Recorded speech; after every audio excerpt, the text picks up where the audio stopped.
Hello guys, welcome sa ating bagong talk. Anong mas maganda? Income in piso or in dollar? Ayan guys, paki-subscribe and ring the bell sa ating mga uh, ano, subscribers sa YouTube. Maraming salamat po sa inyong suporta sa ating mga YouTube subscribers sa Sir Parts. At saka please follow po yung ating uh, Facebook na Christian Vin Partosa. You can add me as friend. Ayan guys, yung pag-uusapan natin is ano ang mas maganda, dollar o peso na kitaan. Ayan, so let's start. Magsimula na po tayo guys. Ayan. So meron na tayong face ngayon para mas makita tayo. Hello guys, so welcome dito sa ating talk again. Ayan, so simulan na po tayo. Good morning, good noon, good afternoon, good evening sa lahat ng mga subscribers natin sa Sir Parts Online at saka sa ating Facebook na Christian Vin Partosa. Maraming salamat po sa inyong suporta it's been a long time na kayo. Please participate po. Please participate po sa ating video how you can put your comment and sasagutin po natin yan, yung mga comment ninyo, babasahin din po natin yan para at least makatulong po kayo. We will network with other people and they could read your comments and also you could interact and make some friends from all the people around the world. Ayan, language natin dito ngayon is Filipino.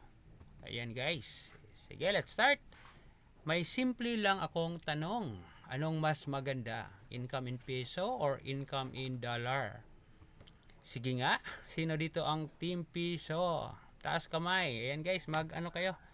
Team peso ba ang gusto nyo? Type nyo team peso.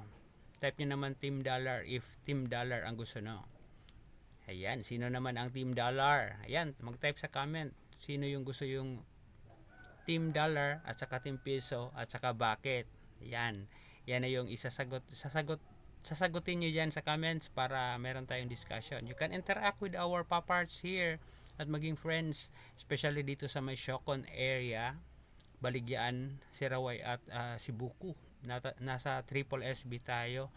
And also sa mga friends natin dyan sa Medawin, Negros Oriental, Dipolog City, Dapitan, Zamboanga City, Bacolod City, General Santos City, USA, and other parts of the world. Ayan guys, join po kayo sa ating discussion at ayan, para at least magkaroon kayo ng mga bagong kaibigan at pa-share yung mga opportunity na sinalihan din ninyo. Okay, let's proceed. At sino ang team kahit ano basta may income? Ayan guys, so type nyo team kahit ano. Yan, ito ang pinaka-honest na grupo. Basta may income, kahit ano.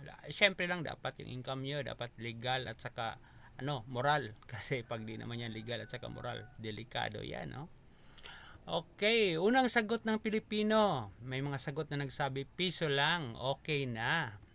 May mga tao na nagsasabi, okay na ako sa peso, basta may sweldo. At aminin natin, pag sweldo day, masaya tayo, di ba? Masaya tayo kasi marami tayong nabibili at yung iba naman nababayaran yung mga utang nila. Ayan, pagpasok ng sweldo, yes, may pera na. Pero paglabas ng ATM, sandali, nasaan na? Parang magic, nawala na po yung pera. Hindi pa nakakarating sa bahay, nag-disappear na ang pera. Ayan, may pambayad ka pa lang ng kuryente, tubig, internet, wala na ang sweldo mo. Kaya nag-utang po tayo, mag-uutang tayo para pambayad doon. Parang guest lang ang sweldo mo sa bahay, dumaan lang saglit tapos umalis agad. Ito naman yung pangalawang sagot, dollar sana. Syempre, dollar, US dollar. Laki nga ngayon yung US dollars, umabot na ngayon ng mahigit 60 pesos yung $1, di ba? So, yun, dollars. Pangalawang sagot. Yung mga team dollar dyan, kaway-kaway kayo. Iba kasi ang tunog ng dollar. Halimbawa, pag sinabi mong 100 pesos, parang pang merienda lang. Pero pag sinabi mong $100, biglang nagiging wow, pang grocery na yan.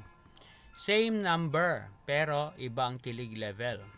Sa Pilipinas, may dalawang bagay na talagang nagpapakilig. Una, yung chat ng crush.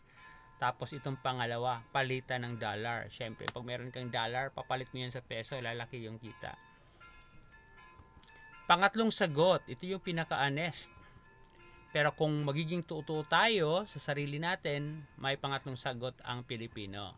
At ito ang pinaka-honest, kahit peso o dollar, basta marami. Ayan, basta marami guys.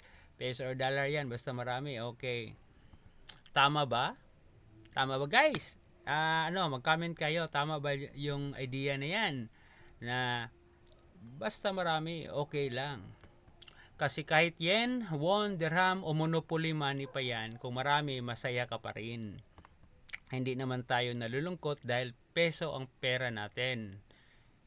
Balikan ko, hindi naman tayo nalulungkot dahil peso ang pera natin. Nalulungkot tayo kasi kulang ang pera natin. Balikan ko, nalulungkot tayo kasi kulang ang pera natin. Ang totoong tanong, kaya ang totoong tanong ay hindi peso o dollar. Ang tunay na tanong ay, may extra income ba o wala? Ayan guys, may extra income ba kayo or wala? Ayan, dapat meron kasi tayong mga MSI, tinatawag na multiple sources of income. Ayan, so ano ba yung mga extra income nyo? I-share nyo sa comment guys. Pwede nyo i-share yan para at least yung iba meron silang idea, no? Kung ano yung pwede nilang pagkikitaan, mga opportunity na pwede silang magka-income ng pera. Kasi kahit peso pa yan, kung marami, masaya. Siyempre, kahit peso yan, pag marami, masaya. Pero kung dollar na marami, pag dollar na marami, mas masaya palalo. Ayan guys. Okay, ang magandang balita. Dito naman tayo sa magandang balita. Meron akong, sinalihan na opportunity na di kailangang mag-abroad para kumita ng dollar. Totoo yan guys, hindi ka kailangan mag-abroad para kumita ng dollar. Ito yung mga posible na pwede pagkakitaan. Pwede ka maging virtual assistants. Yan, alalay ka sa online. Freelancers, ayan. Meron kang mga skills na natutunan at nag-offer ka ng services dyan. Online entrepreneurs, yan ako, online entrepreneurs ako. Nagbebenta din tayo online at saka mga digital businesses. Yan, possible na nag-i-income yan ng dollars guys. Kahit nasa Pilipinas ka lang, pwede kang kumita ng global income. Gusto nyo ba yun guys? Global income, gusto nyo ba yun? Ito yung opportunity na nakita ko. Kaya naghanap ako ng opportunity na global ang market, may potential na income in dollars, pwede gawin kahit nasa Pilipinas. At doon ko nakita ang opportunity na sinalihan ko ngayon. Hindi mo kailangang maging expert. Ang kailangan lang matutong mag-share ng opportunity, matutong mag-build ng network, at matutong mangarap ng mas malaki. Ito yung invitation. Kaya kung ikaw ay estudyante, empleyado, negosyante, online seller, o kahit sino na gustong magkaroon ng extra income, iniimbitahan kita. Tingnan mo ang opportunity na sinalihan ko. Baka ito na ang pagkakataon, ang tanong mo sa susunod ay hindi na peso o dollar, kundi saan ko gagastusin ang mga dollars na kinita ko. Join the Team Best. Mag-PM lang, type sa comment, join Team Best, or i-chat nyo po ako at ayan, i-share ko po yung opportunity sa inyo. Thank you very much po at huwag nyo po kalimutan i-like, share sa mga pamilya at mga kaibigan ninyo yung video na ito para ma-entertain at saka makipag-engage sa atin, makipag-connect sa ating mga networks dito sa FB, sa mga pa-parts natin dito sa FB at saka sa YouTube channel na Sir Parts. So mga kaibigan ko na sa Facebook, yan guys, paki-support po yung YouTube channel natin, paki-subscribe and ring the bell. Pwede din yung panoorin ang video na to sa YouTube. Ayan, maraming salamat at good day everyone. God bless. Happy 12th of April. Ayan guys.